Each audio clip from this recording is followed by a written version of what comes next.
And here we are in our first game from our first best of 5 of the night, like you so eloquently put it. It is our Red Terran player from the Team Dignitas at the top of the map, Daybreak. It is SeleCT. And down at the bottom left part of the map, in the green from the Team Empire, with a very different TVT style. What builds will he show us today? It is Empire Koss. Yes, it is. You're talking about very different styles there. SeleCT, usually an incredibly aggressive Terran player. Yeah. Loves to be all over the place with drops and aggression, multi-pronged attacks, getting his opponent to stretch his multitasking to the limit. Koss, you know, kind of a cool player, but a guy who can really slow things down when he knows that he has an advantage, knows how to really maximize and press that advantage. Well, Koss has a very interesting way of doing it, too. I was actually reviewing some of his older games this morning because I honestly haven't seen as much of Koss play as I have of SeleCT and some other players. So I was watching some of his games, and lately he's been actually going bio quite a bit, but not in like a hyper-aggressive way, just doing very sort of organized timing pushes with that bio. We've seen him go 4 racks and 3 racks after 1 rack expanding pretty frequently lately, so I wonder if we're going to see something like that out of him. Now, in his match against Jakji that ended up sending him down to this lower bracket, he actually took a lot of damage early on from Banshees, so that's going to be something to kind of keep an eye out, see if he's going to try that. And yeah, SeleCT deciding to proxy his first barracks. Interesting choice there. So he's going to put on a little bit of pressure here. And this, I don't think, is going to be any sort of all-in type cheese thing. He's not sending a second SCV or anything like that. I think we're actually going to have a good chance of seeing a SeleCT go mech out of this. This is something that I've seen a couple players do. They put their barracks out in the front like that. They do a little bit of pressure, and then they wall off back home and go right into factories from there and do a little bit of scouting, too. So I'm really curious to see what SeleCT is going to do with this. Now, Koss and SeleCT are both bypassing gas. Quite a bit of resources saved up for SeleCT, of course, because it took so much longer to put that barracks down. Actually, up to 450 before he's ever going to be able to put down that orbital command. Yep, there's the orbital, and he's also got a Marine on the way right away as well. And how will he follow this up? It looks like he's going to actually put down a command center at his natural expansion. So if Koss isn't paying attention to this terribly closely, he's going to scout that. And he may think that it's a command center first, but I kind of doubt it. I mean, SeleCT obviously is going to show up pretty soon with these Marines. And if he can get in, he'll actually see the orbital command as well, so he'll know a barracks is up as well. And this is a good way to keep Koss from scouting anyway, potentially, I suppose. And it looks like a little action in the middle of the map. SEV did not steal the kill. Sadly, it went to the Marine. Units trying to run away right now. Koss chasing down those as fast as he can. That SEV dangerously close to that 5 range and getting picked off there. Another Marine making its way up for SeleCT at the moment. Yep, Marine kind of staying behind to maybe do a little bit of scouting later. Oh, he does manage to pick that unit off, but he doesn't really get a whole lot out of it. Things kind of exchange pretty evenly. And the command center for Koss actually a little bit behind SeleCT's, in fact. It's like going up to 2 more barracks now. So yeah, this isn't going to be any sort of factory type build like I was kind of guessing it might be. He's just going to go into bio out of this. But very interesting choice to proxy that first barracks. That's something that I have not seen very often yet. Yeah, kind of crazy. Take a look at the worker count. Yeah, SeleCT has been forced. You know, he did get that command center up a little bit quicker, but he had to not sack a couple of SCVs, but had to cut production for a little while longer. He tries to poke up the ramp, but already sees 3 Marines there for Koss. He had to cut production just a little bit, and of course was supply blocked for a short period of time. Yeah, it's a little bit surprising. I'm not quite sure what he was going for exactly there. I'll have to ask him sometime. Going up to 4 barracks, and he's going to do some scouting with this one. And probably just going to, we could say going up to 3 barracks, because I don't think he's going to get much use out of this one anymore here. It's probably going to get shot down pretty quickly. He's also getting a tech lab on a barracks back home, so yeah, going into some pretty normal bio play. Probably see an engineering bay for upgrades pretty soon, started by SeleCT. In the meantime, Koss starting to double produce those SCVs. He's got a starport on the way, so tech-wise, Koss is quite a bit ahead right now. We'll just have to see what tech he decides to go for with this. This is a very SeleCT strategy as well. Wants to make sure that he gets all those bio forces out there. We'll probably see Medivacs and quite a bit of multitasking and dropping out of him. Does favor that very much. Barracks is going to be able to get away, but like you said, not really going to have a use for that long. Well, if he makes a Marine out of it now, it's just going to fall into space. So I don't think SeleCT is quite that sadistic with his units. Oh, that would be entertaining, though. It's a good way to break up the monotony of the space battles, I suppose. Yeah, but I mean, since we're in space right now, I mean, what's producing gravity on this tiny rock thing here exactly? It's kind of what I want to know. I assume they're advanced enough that they have some sort of gravity-producing something or another, but clearly this is not dense enough for there to be a true crust or a core of that. Yeah, it's very true.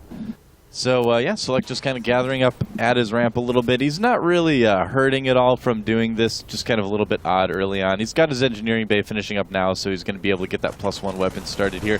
Going in for another scout, checking to see if that starport was switched over to that tech lab, but it was not, so he knows that there's going to be tanks coming right away. Koss moving into a very, very normal, very standard marine tank medevac style for now. Unfortunately, the barracks blowing up does not damage the units that are on the ground, and not going to get anything done with that, but Koss is going to go up to a drop, and SeleCT actually adding on a third command center already, has a reactor jumping down so he can move over to medevacs as well off of the starport. Yeah, when you're playing bio like this, you generally want to expand pretty quickly, so not too surprising at all to see SeleCT going for that third base a little bit early here.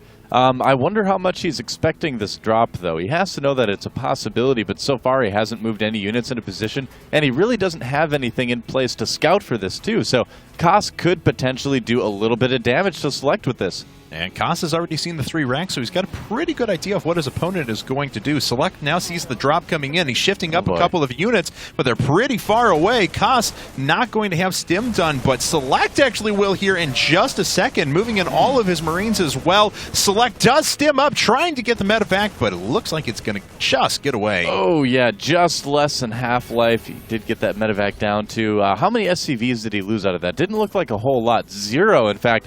Koss doing absolutely nothing with that drop other than killing a couple Marines, I suppose. But, wow, yeah, very ineffective drop. But, you know, he did get the medevac away. That's the most important thing. And he did save a couple Marines, so all in all, not a huge loss for him either. He does have a slight supply lead, and keep in mind his tech was a bit ahead. Although SeleCT pulling a little bit ahead in the upgrades department. So all in all, a very even game right now. It's going to come down again to a lot of positioning here. SeleCT is going to need to make sure his units are in the right place at the right time, especially with his opponent going siege tanks like that. So out of the 2 players here, SeleCT is definitely the one who's going to be needing to pay attention to where his units are at all time a little bit more. SeleCT has been going super minimal on the defense and really investing in his infrastructure, his additional orbital commands, catching up in workers after that initial deficit. Now finally starting to add on some tanks with siege mode, also adding some Vikings in the air. So his production is going to be pretty beastly in a bit, but of course it's going to be a while before he realizes that. Once he gets there, though, he's laid the groundwork for a very nice late game. Now, did Koss see that third command center when he dropped SeleCT? I'm not sure if he did or not. No, he didn't. Okay, so he may not be aware that there's this third base yet. Neither one of these players actually being very diligent with scouting as far as just sending units around the map, you know, Marines and SCVs to look for things. So, you know, both of them are relatively in the dark. I mean, SeleCT has seen the buildings of Koss, so I suppose he does kind of know what Koss is going for here, but he doesn't know about this third base. Koss doesn't know about SeleCT's third base. They can kind of make assumptions here, but it's just surprising me how much both players are kind of assuming right now, you know? And SeleCT has finished up his upgrades, and he says it is time to make Marines off of 5 reactor barracks. And siege tanks. He's going to be making 2 at once now. Wow! You know, his supply is going to shoot through the roof. He's done a good job. Been pretty diligent, though, about making sure he's not going to be supply capped. Neither player with any pressure for now, just kind of posturing and building up. Oh, the scan doesn't see anything except for a few units heading down to the third, so I think that's probably where Koss is going to want to go unless he wants to try to sneak into the natural. Might try to deny this third base, but it looks like SeleCT should be ready with enough units, but Koss does have a drop poised at the top of the map to try to take advantage of that as well. I think that's actually just it is not a drop, it is just a Marine. That Marine is poised to take advantage of anything he can get. Don't mess with that Marine. You laugh, but that Marine... he can do some drugs, man. He can shoot really fast. He's next to the restricted area really quick because of it. I mean, how else would doing stim cause you to fire faster unless it's actually the machine guns aren't automatic? You're just pulling the trigger that fast. It actually just causes all of your muscles to contract. So you just hold the trigger a lot harder than normal. Well, no, I guess, holding it wouldn't help. Yeah. because true. It's not an automatic gun, because it's otherwise burst fire. Stim wouldn't make you fire faster. Yeah, so they're just like no, it's going just you to town on constantly that like trigger, fighting. man. You're trying to uncontract your arms, and they just keep pulling you in closer and closer. Either way, Stim doesn't sound like a fun thing to be on, I think. No, I'd pretty much hate it. So, but well, it does 10 points of damage. I don't know how many hit points I have as a person. Compared to your average Marine, I'm thinking I have about 3. 3 hit points? So 10 would kill you. It would just kill me. Well, not in Dungeons & Dragons. You would be incapacitated. And you might be bleeding. So you might need someone to stabilize you. And then if they get you back above 0, you'll regain consciousness. So it could be okay. This is actually kind of interesting. SeleCT, he's obviously pumping out a ton of Marines right now, 63 to his opponent's 57. Koss, his actual... Okay, he did just finish up combat shields. Man, I was waiting for it, and just looked at it 2 seconds ago, and he didn't have it. So it looks like he does finish it up in time, though. Both these players have been pretty passive, building up to almost maxed. The 4th command center for SeleCT is building. Koss has already got his done, turning it into a planetary fortress in the top left-hand corner. And there's that Marine we were talking about. Unfortunately, he dies. Oh, big engagement in the middle, though. And SeleCT trying to pull units back to the siege tank line. Koss's siege tank line is quite a bit more developed. Yeah, absolutely. SeleCT is trying to reinforce with some units at the back. It looks like he will neutralize most of the Marines, so we have a siege tank standstill there. Yeah, really nice attack by Koss. He did kill quite a few Marines, but, you know, if you look at the supply right now, SeleCT just really macroing like crazy out of those barracks. Koss's 4th base is going to help him with that, of course, but it's kind of an interesting situation. Koss doing some damage, but still having to pull back, and these Marines are going to come in, try to do a bit, but that is a planetary. Yeah. Not going to be able to beat that.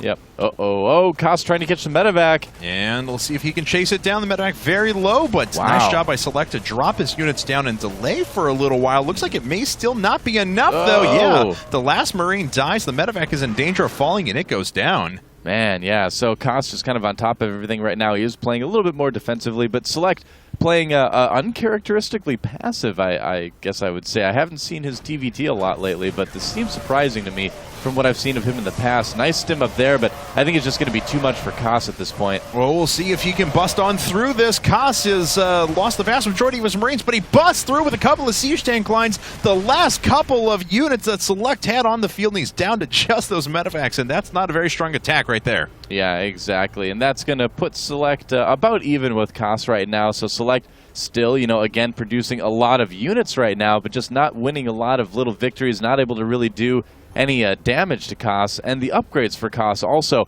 are starting to be noticeably better, too, than what SeleCT has right now. So this is a tough spot for Dignitas SeleCT. He's going to need to do something a little bit crazy, I think, to get back into this game. I mean, I wouldn't even rule out like a big mass drop into the main, but it looks like he's going to have to fight right here. All right, he's going to go for it. He does siege up a little bit quicker than his opponent, but Koss just has the better tank line. A couple of those tanks did fall. Koss really doesn't have that many Marines left over either, so once again, he's not going to be able to assault this tank line despite having knocked out pretty much all of SeleCT's forces. And nope, doesn't look like he's quite within range of those tanks. Oh, maybe he is. All right. The medevacs at a standoff. Like if we had weapons. Oh, the unsiege. Oh, very nice. And he picks off so many medevacs there. That's going to make his Marine army just so much stronger. And drops around the side as well. Picks off 2, almost 3. He actually gets 3 and a 4th siege tank as well. A big win there for SeleCT. Yeah, absolutely. That is exactly what he needed. And now he's taking a pretty decent supply lead, too.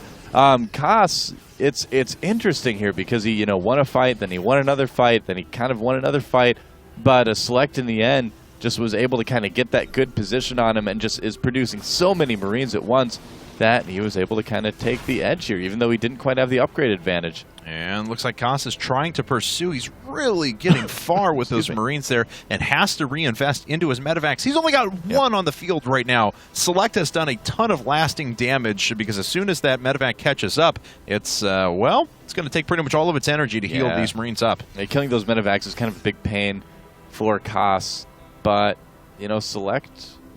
he's in a good spot. He's getting that Ghost Academy, too, which I like. I think it is about the time to start nuke pushing. And if he can take out this 4th base up at the top of the map, that'll be a nice kind of step in the right direction for him as well. All right, well, he's going to start sieging this up slowly but surely, or just run right ahead and try and gun down the planetary fortress, which is going to fall, and now all the SCVs are going to go down right after that as well. Nice little side benefit is that he actually took out both those command centers. I don't know if any of those were canceled, so that's quite a bit of resources lost there for Kos. Yep, he's got to be careful about this unsiege here, but I think that was a good decision with Select to move right in there and take down the base quickly. A siege up like that at that position is not a spot you want to be in. You don't want to get your army trapped in that side of the map. Oh, and here comes Kos. Yeah, Kos has a ton of Marines, a big advantage over Select. We'll see if he has enough to push through the tank line, and it looks like he does. Select loses all of his tanks. But still maintains a supply lead right now, and he now has the base lead as well. Select is just unstoppable, man. It's like the Zerg Terran. It's like whenever you kill an army, another one is immediately there as well. He's remaxing so fast with the way he's set up his production. Yeah, as Kos now just taking advantage of this next base. He's only got mules sitting on it. Hasn't transferred over any SCVs quite yet. Yep. And looks like, working together. That's cute. Yeah, that's so nice. Oh, Select trying to split up his Marines and make his way forward. Select has quite a bit here. We'll see if it's going to be enough. And only one, now two of those tanks have fallen. So Kos down to just his tank line. He's going to have to move back here in a second. Yeah, it was a questionable decision by Kos. He already saw that Select was sieged up, but he went for it anyway, and he lost all his Marines because of it. Select's supply lead continues to rise, and yeah, the lack of medevacs that Kos has, I think, is actually hurting him quite a bit here, because after every fight, Select's Marines heal, but Kos's don't. They just don't have a medevac to support them, and Kos losing the rest of his army right here, it looks like. Yeah, I think that's going to be GG. We're going to find out, though, as Kos trying to hang on. He says, this delay imba. Ooh. I wonder whether he must be playing from Europe then. Yeah, I suppose so. Well, there you go. So it looks like Select is going to take game one in the delay. But, you know, either way, it's not, I don't think it was that big of a delay that Kos couldn't see that Select siege tanks were sieged, for instance, in that last fight too. So, you know, blame it on what you want. But I think in the end, Select kind of picked his battles a little bit better. All right, well, Kos letting us know what he thinks, and there's the GG. He has gone down.